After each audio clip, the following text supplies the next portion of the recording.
So since Joe Biden decided to reduce student loan debt for 43 million Americans, there's been quite the backlash over on conservative media and among conservative politicians, and even, like legal experts and attorneys on the right.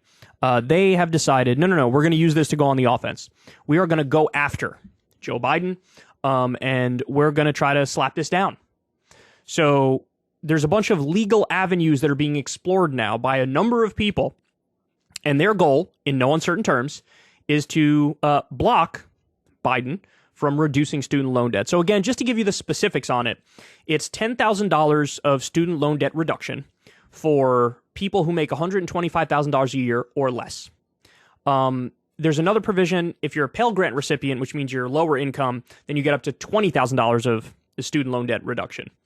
There's also a 5% cap in terms of what you pay, and it's a 5% cap on your monthly income. So Obama put a 10% cap in place. Biden said, let's make that 5. So it makes it a lot more manageable in terms of dealing with your debt. I believe it totally wipes out 33% of people's student loan debt. And then I think it reduces more than half, a little over 50% of people with student loan debt. So look, I mean, this is, as far as Biden is concerned, it's stronger than I ever thought he would do. I thought under a best case scenario, he would just do the $10,000 for $125,000 and under. That's what I thought was the most we'd get out of him. No, we got a bunch of other little provisions with that honestly make it a lot stronger than what I thought. So now he does that. His poll numbers shoot up because, of course, now it's not just because of that, it's that and a number of other things. His poll numbers go up. And Republicans are like, well, allow me to walk right into this political trap. See, this is why it's like when Democrats do good things, it's good because, of course, you're materially improving people's lives, but it's also good politically because people on the right don't really have a counter, and they squeal like whiny little piggies after you do something good because they can't counter this because they have no interest in helping the working class in any way, shape, or form. Democrats' interest in helping the working class is minimal at best. It's the bare minimum, right? But bare minimum is better than nothing. And these people go out there and they're like, I want to do nothing. I would like to go back to doing nothing or less than nothing and actively hurting working class people, please. So Senator Ted Cruz wants to block student loan forgiveness. GOP members are considering legal options to fight Biden's student loan forgiveness plan, reports say. Senator Ted Cruz has emerged as one of the biggest critics of President Joe Biden's student loan forgiveness plan, and now he and other Texas Republicans are reportedly exploring legal options to block the policy before it takes effect, alleging the move to cancel student debt is actually against the law. Under Biden's plan, which was announced last week, the federal government is set to eliminate up to $20,000 in education loans for millions of borrowers using authority under the HEROES Act of 2003. The bill grants the Education Secretary the ability to waive or modify student loan balances in connection with a national emergency like the COVID-19 pandemic. However, GOP members, including Cruz, have argued that this is far too broad of an interpretation of the bill. Now, let me pause here to tell you guys, Donald Trump even used this legal avenue to eliminate some student debt for certain segments of our society. I don't remember the specifics. I covered it at the time. I want to say it was like war veterans who were wounded or something like that had their student loan debt slate wiped clean by Trump. And a number of presidents have done this over the years. And whatever sort of legal challenges there were back then, either there weren't any legal challenges or there were and they failed. But now they're saying we're going to try to go after Biden, saying this is too broad of an interpretation of the law that you're using as the justification. A group of GOP attorneys from multiple states, including Arizona and Missouri alongside Texas, recently met in private to discuss their strategy to file lawsuits around the country that challenge the policy, according to a Thursday report from the Washington Post. I love this. This is like, it's like literally a meeting of evil villains, right? Like they are the evil villains in the movie, and they're like, yes, we got to get together to figure out how we can screw 43 million working Americans again. How do we actively make their lives worse? This is what they're doing. Quote, the conservative public interest law firms in our network are exploring filing lawsuits against this. They are doing background legal research, trying to find out who might be the most suitable clients for them. John Malcolm, director of the Meese Center at the Heritage Foundation, told the Post. They have to find a client with the standing and the gumption to take on a lawsuit. There are several groups in our network who are exploring that right now. So in other words, here's what this means. They need to find somebody who has standing to file the lawsuit. So in other words, somebody who maybe was on the brink of getting the student loan debt reduction but doesn't qualify. Maybe they make $126,000 a year or whatever. And so it's like, oh, I don't get any of it. Oh, gosh darn it, I'm so mad. But it's probably going to be hard to find somebody who, doesn't get the reduction but wants it, but also wants to now somehow take it away from everybody else who's getting it. Like, you need to have somebody who's so ruthlessly partisan and ideological and just an asshole who wants to hurt everybody else, right? So now they will find one. Of course they're going to find one, right? Because there are plenty of, far-right people out there and economically super conservative people out there. But, you're asking somebody to sign up to a case where they are actively screwing over 43 million Americans. And again, it's like working class Americans. It's incredible. Influential conservative leaders like Cruz are also mulling their own options, the report said. During a recent episode of his podcast, The Verdict, Cruz said it is unclear who would have legal standing to challenge Biden's plan to cancel student loan debt, adding that courts would be unlikely deem an average taxpayer as qualified to bring the suit. I think there's an extra word in there, which makes it sound weird. However, he said, it may be possible to find a plaintiff who earns slightly more than the amount required to qualify for debt forgiveness, but it is not at all clear a court would buy that argument.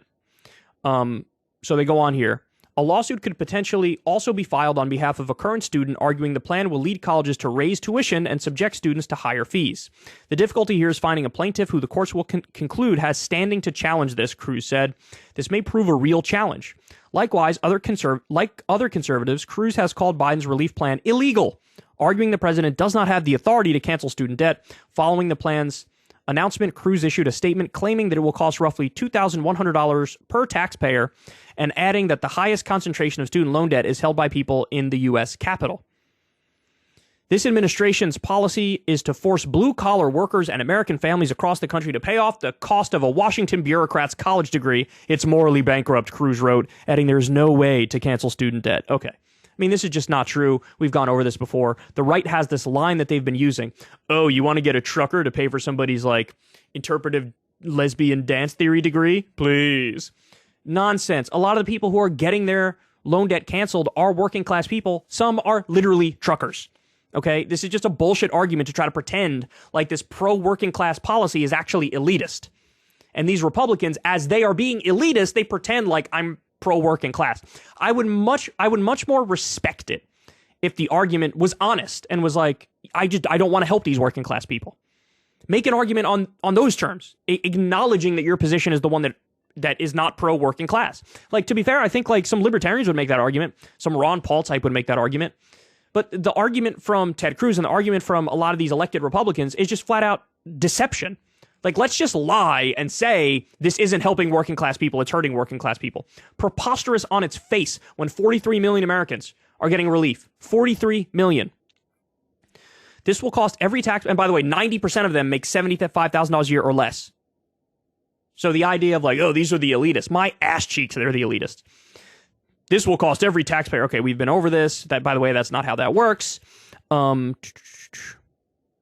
another recent podcast episode of his podcast, this was not a very well-written article, Cruz raised concerns that slacker baristas benefiting from the loan forgiveness program could help Democratic politicians in this year's midterm elections.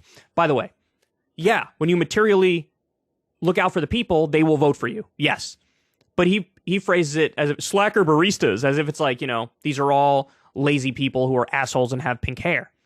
Nonsense. The other point Mitt Romney made is you're bribing people to vote for you. No, this is called democracy. Doing things that poll well for the American people, for the electorate, is democracy.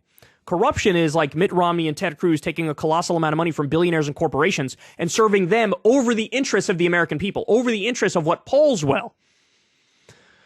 Anyway, look, you guys get the gist of it. I will say this. This article is framing it like, hey, this is going to have a hard time legally.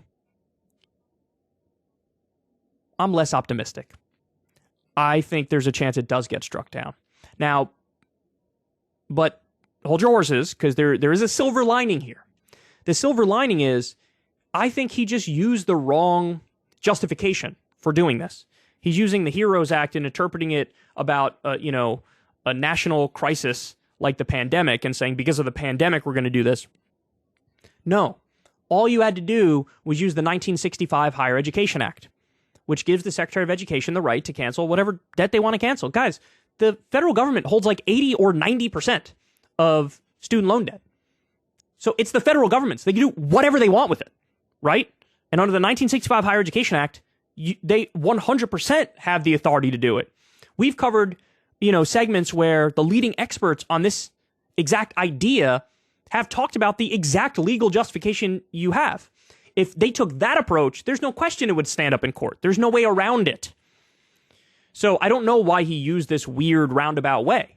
I don't know why he did it, but it is on shaky legal ground as a result of that. But if that does happen, you could just say, okay, my justification is now this, 1965 Higher Education Act. So, but I mean, look, go ahead, walk right into that political trap. Ted Cruz, conservative legal experts, Ron DeSantis, who was arguing against this, a number of them were, yeah, be the person who stands up and says, I'm Ted Cruz. I'm against people getting student loan debt forgiven. Me. This is a guy who argued, and won, by the way, to have more corrupting big money in politics. Cruz says that's a First Amendment right. That's free speech. It's free speech to get bought by billionaires. This is who this guy is, right? I think his case was more specifically about him loaning himself money or something, and there were some rules against that, and he successfully argued like there should be no rules against that. I don't know all the specifics of it, but he wanted more money in politics. This is who this guy is, and he has argued basically for unlimited contributions from billionaires and corporations. This is who this guy is. So they don't have political instincts outside of their own bubble anymore. And by the way, this is why Trump is a much better politician than these guys, or generally he is. Recently, he's sort of gone off the deep end with the super authoritarian anti-democracy stuff, right? Going all in on that front, going full QAnon, right? But notice, Trump hasn't said a word about the student loan debt elimination. Trump was intelligent enough to know if you see your opposition do something that's just flat out good, maybe don't take them on that. Right? Whereas Cruz is like, oh, this is one of the best things Biden has done. Why don't I walk right into the trap and face plant? Well, that's what's going to happen. It's like if Biden did Medicare for all, these people would be suing to try to block everybody in the country from getting health care. And that would not go over well politically, Ted. It wouldn't. Yeah, maybe you'd get the cheers from Ben Shapiro and Steven Crowder and Sean Hannity. Maybe they'd be like, oh yes, how heroic this is. But normie Americans are like, you are a fucking disgusting person who's made it your life mission to block good things from happening for the country. So anyway, there you have it. Let's hope they don't succeed. We shall see. If you want to see me and Crystal Ball interview legends like Noam Chomsky, Cornel West, and more, subscribe to Crystal Kyle and Friends on Substack. $5 a month gets you the video version a day early. Remember, we take 0 ad dollars for this podcast. Or you can sign up on Substack for free and get the audio version a day later. Link in the video description box below.